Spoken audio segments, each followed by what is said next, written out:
amigos do canal Redemptoris Mater, sejam muito bem-vindos.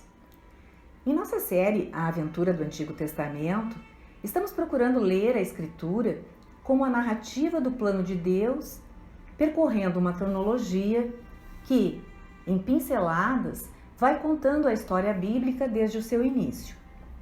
Ao lado desta linha do tempo direta, há alguns livros que estão especialmente ligados a determinadas épocas dessa história. 3 livros bíblicos, dos quais ainda não falamos, têm particular ligação com os períodos do exílio de Israel e de seu retorno à Terra Prometida.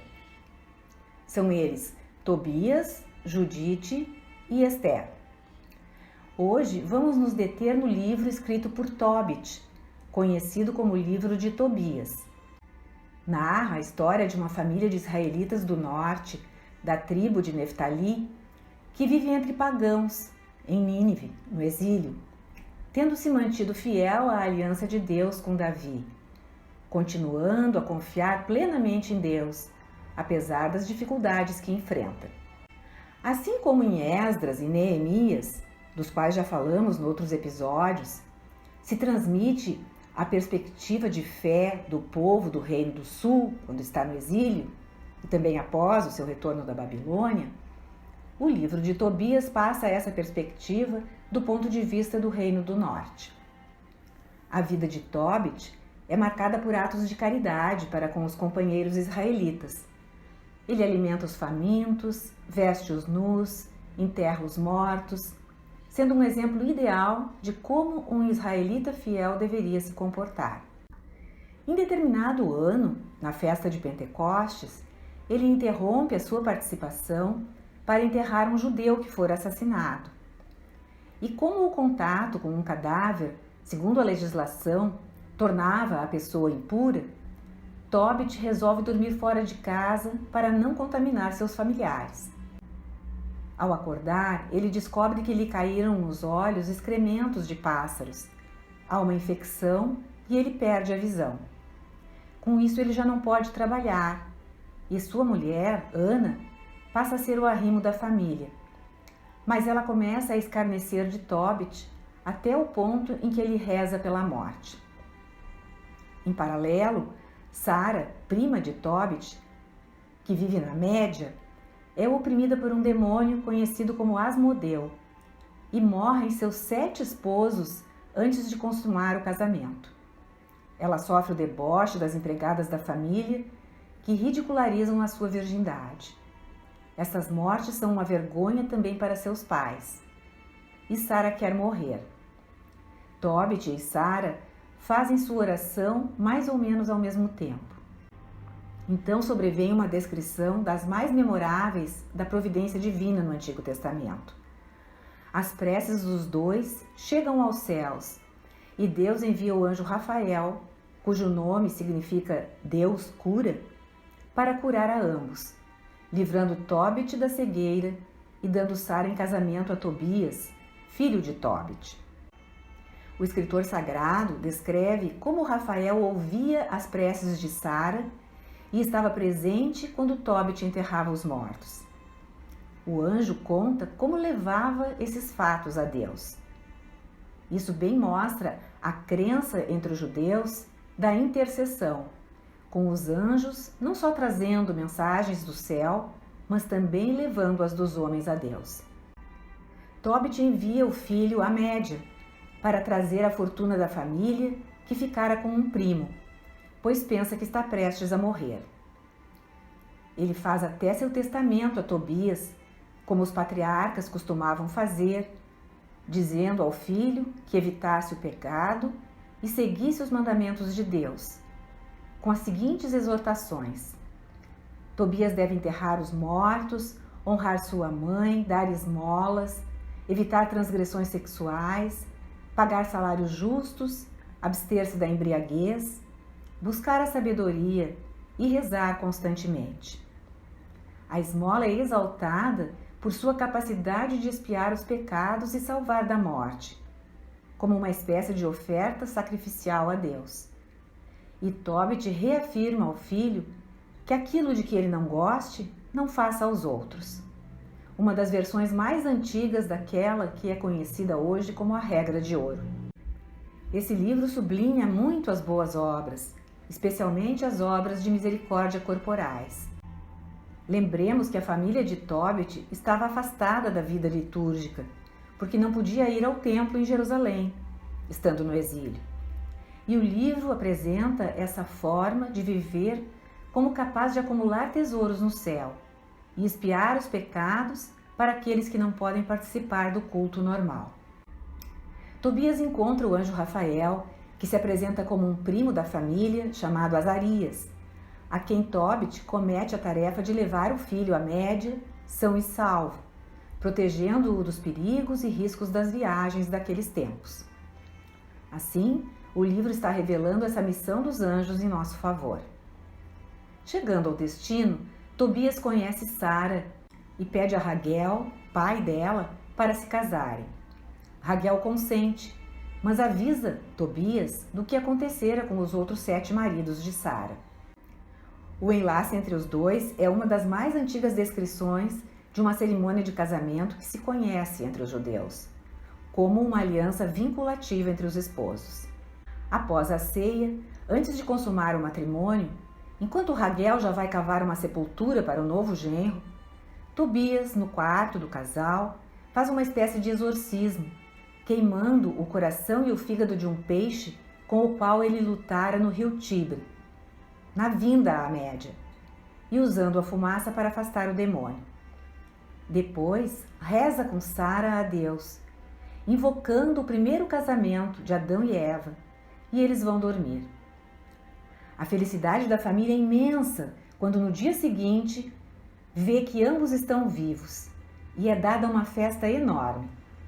Enquanto isso, Rafael é ajudado por um servo a recolher a fortuna de Tobit e então todos retornam a Nínive para a grande alegria dos pais. Com o fel daquele mesmo peixe, os olhos de Tobit são curados. Querendo agradecer a Rafael e pagar-lhe o serviço, este então revela a sua identidade verdadeira, dizendo que todos rezem a Deus com palavras e ações, e retorna ao céu. No final do livro, Tobit faz uma oração que se assemelha aos Salmos de Davi, cheia de esperança na restauração escatológica das 12 tribos de Israel, na vinda de uma nova Jerusalém, na restauração do templo para um estado de glória maior do que o anterior. Há, no livro de Tobias, um eco do livro do Gênesis em certos pontos. Podemos ver em Tobit semelhanças com os patriarcas de Israel, como Isaac, Jacó, José e o sofredor Jó. Vemos as cenas de compromisso de Isaac e Jacó com suas noivas, além de mensagens de Moisés e do Deuteronômio, de Provérbios e de Isaías. Tobias até pode ser visto como um novo Adão e Sara como uma nova Eva. Vejamos os paralelos. Enquanto Adão fracassa em proteger sua noiva do perigo da serpente, Tobias protege Sara do demônio Asmodeus. Enquanto Adão fica calado ante o ataque da serpente, Tobias clama a Deus na sua prece e oferece sacrifício e obediência. Enquanto o mal triunfa no jardim do Éden, aqui o demônio é expulso. Enquanto Adão e sua mulher sofrem a morte espiritual, Tobias e Sara são salvos da morte na noite de núpcias. Por outro lado, quanto a Eva e Sara, também há paralelos.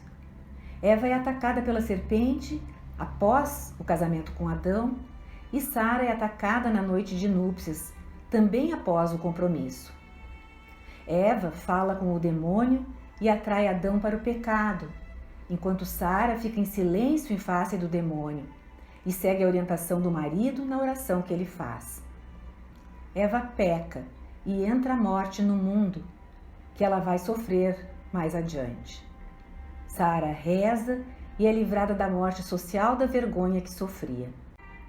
Eva se cobre por vergonha de sua nudez, enquanto Sara dorme em paz com o esposo após a oração de ambos.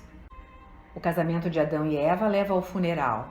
O de Tobias e Sara muda o funeral em uma festa de casamento. É muito pouco provável que todos esses paralelos sejam apenas coincidências. E, se alguma dúvida existisse desse eco do Gênesis no livro de Tobit, a oração de Tobias e Sara explicitamente menciona Adão e Eva como o protótipo do seu amor matrimonial. De fato, Tobias ora assim: Levanta-te, Sara, e roguemos a Deus, hoje, amanhã e depois de amanhã. Estaremos unidos a Deus durante essas 3 noites.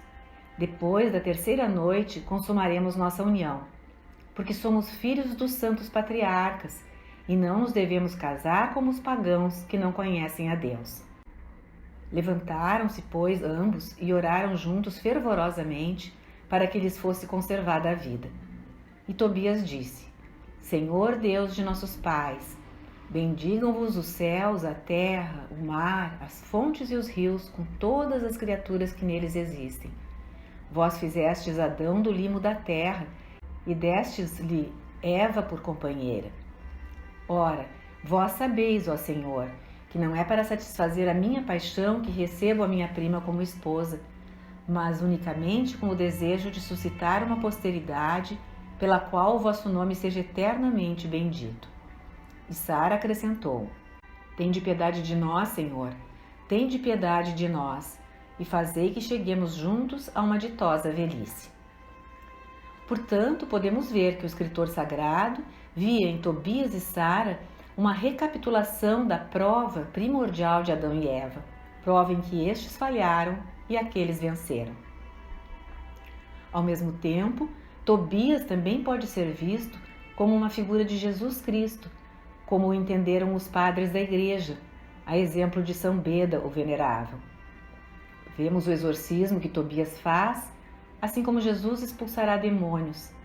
Vemos o peixe que quis devorar Tobias no rio e que ele venceu, seguindo as instruções do anjo Rafael, em paralelo com o demônio que quis destruir a humanidade e foi vencido pelo poder de Jesus, por sua obediência, paixão, morte e ressurreição.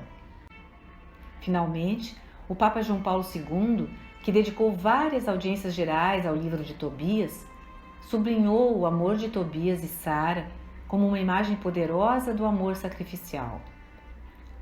Lembrava o Papa o Cântico dos Cânticos, onde os esposos afirmam que o amor é mais forte do que a morte, e dizia que Tobias e Sara viveram um teste real dessa realidade, em que a vida foi vitoriosa. O amor se revelou mais forte do que a morte, por causa da oração que fizeram. Em resumo, escrito para israelitas que viviam no exílio, o livro de Tobit quer encorajar os que se mantêm fiéis a Deus e às suas alianças, assegurando-lhes a contínua solicitude do Senhor pelo seu bem-estar e também a capacidade de recompensar a fidelidade com bênçãos já nesta vida. No que diz respeito à visão que o escritor apresenta do matrimônio, em que o aspecto sexual é sublimado em face das preocupações de afeição, companheirismo, família e perpetuação da comunidade de fé, esta é uma visão que antecipou o ensinamento de Cristo e da Igreja sobre o sacramento do matrimônio. Obrigada por ter acompanhado esta postagem. Na próxima desta série, vamos ver o livro de Judite. Se você gostou, clique seu like, inscreva-se no canal e acione o sininho para receber notificações de novas publicações.